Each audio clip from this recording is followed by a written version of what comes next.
Free speech in Canada, I think, is the cornerstone of our democracy. Without free speech, we don't have democracy. Without free speech, we live in a different country. Welcome to a different country, right? Canada is a distant memory now.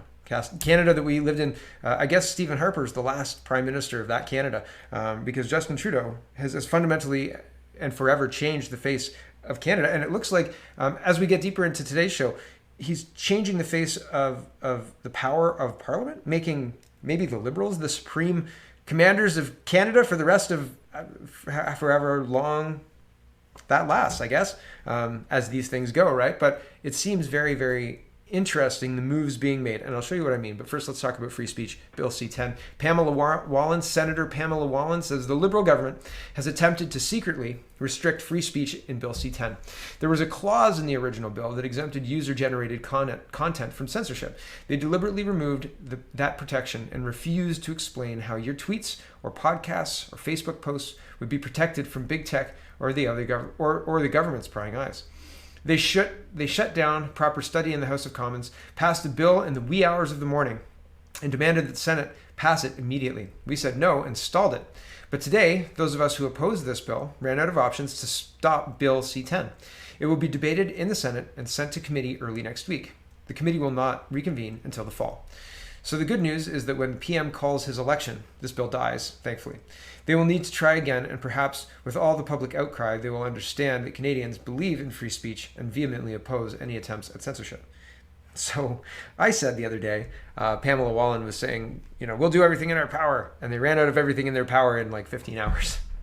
Right? It was like, okay, so we've done everything we can and we lost. So, right? So that Liberal majority in the Senate, not so good, right? Stephen Harper's refusal to appoint anybody to, be that sober second thought. And my goodness, when you score a goalie goal, right? When you score a goal in a very unlikely situation, right? Like you score with your goalie, maybe on a net that has a goalie in it, right? That's unlikely. Not likely at all. But you take the shot, maybe you get it, right? And right? Or even at the buzzer, right? You shoot at the net and maybe the goalie is not paying attention because it's the end of the game and you get one in. You take the shot. And I think that's what they did here. And they thought, yeah, we can get this through. Sure, we can get this through. Before the next election, why not? And man, so naive, I guess. So naive. But I guess we were too naive. All of Canada was too naive because we just let all this happen. Like, we just let all this happen, slid right by. We have no way to do anything about this. No recall, no way to stop it. Nothing. Sorry about your luck. Free speech is over, and the Canada that you knew is dead. Stephen Taylor, and he's got ties to the Conservative Party. He was a former senior political advisor to the former leader Tashir of the CPC. But anyway, he says Justin Trudeau is suing the Speaker, challenging parliamentary supremacy. We'll talk about that in a minute. He was found in contempt of Parliament. He won't appoint a Governor General. Has our top military leadership in shambles. Yeah, the Me Too movement that destroyed the Canadian military, and wants to control what you see online. Does this sound like the Canada that you grew up in? Does this sound like the Canada that you want to leave to your children? No, right? Like run, and shop South American countries or Central American countries. It seems better. It seems more balanced. The dictators there seem more sane, right? Like, oh, they'll let you go to church, right? Like, holy cow. Anyway, the Government of Canada says, Government of Canada takes action to protect Canadians against hate speech and hate crimes. This is yesterday. Ottawa, Ontario, Department of Justice Canada, Department of Heritage, Canadian Heritage and Public Safety Canada. Canadians expect to be free and safe from hate speech and hate crimes online and offline. The Government of Canada is committed to keeping all Canadians safe while also protecting their rights and freedoms. It's for your safety, comrade. We're doing this to help you, right? We're removing your ability to speak online so that you don't say anything that we find illegal and we have to put you in jail for. We're preventing you from going to jail for your safety, okay? So if we let the internet stay free and you say something that we decide is illegal after you say it, well, we can't stop ourselves from putting you in jail. So we better censor the internet for your safety, right? You want to spend time at home. We want you to spend forever at home. So if you say some things that make us take you out of your home and put you in jail, that's on you, right? We're doing this for you, comrade. This is where we're at. This is official, man. Unbelievable. It's unbelievable. The government, yeah, well, also, okay. Canadians expect to be safe. The government of Canada is committed to keeping all Canadians safe while also protecting their rights and freedoms. Yeah, right. Sure, I believe that. Yeah. Today, the Honourable David Lametti, Minister of Justice and Attorney General of Canada, along with the Honourable Stephen Guilbeault, Minister of Canadian Heritage, and the Honourable Bill Blair, Minister of Public Safety and Emergency Preparedness, announced actions the Government of Canada is taking to better protect Canadians from hate speech and online harms. As part of this approach, the Minister of Justice and Attorney General of Canada introduced amendments to the Criminal Code, the Canadian Human Rights Act, and the Youth Criminal Justice Act. Too many people and communities in Canada are harmed and victimized by hate speech, which is often amplified and spread online. They don't have any examples of this. This is absolute nonsense. Online hate can turn into offline hate with devastating impacts on communities and families. Again, are there any examples of this? Where? Please give them to me. We have a responsibility to victims to take action to combat hate online and continue to build a more inclusive Canada. Just, if you're talking inclusive, we mean positions and stories we like, and anything we don't like is alt-right white supremacy. And there's no room for them here. Inclusivity. Right? Hypocritical. The proposed legislation takes an important step towards creating a safe online environment that protects all Canadians from hate speech and hate crimes.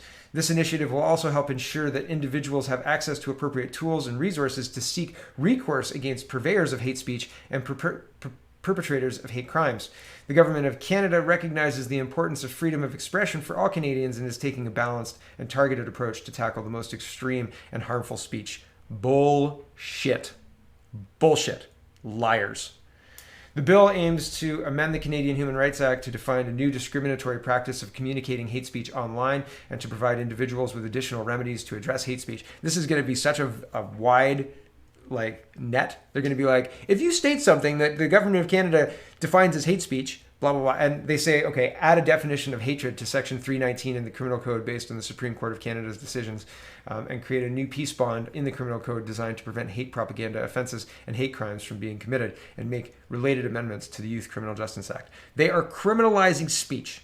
And the only way to identify a problem is to speak about what the problem is. And if you are not allowed to speak about certain things, then you cannot identify certain problems. This is insidious and evil and is not backing freedom of speech, is not backing democracy, is not backing anything to do with the system that we once had in Canada. We don't have it anymore. It's gone. It's gone. We're under martial law until they get this bullshit passed. But it's bullshit. It's garbage. And this is tyranny. This is out communism, and with people thinking that, oh, they're protecting our free speech and they're protecting us from hatred too, right? You idiots, you fools, absolute fools if you fall for this trash. Anyway, that's what the Government of Canada is doing.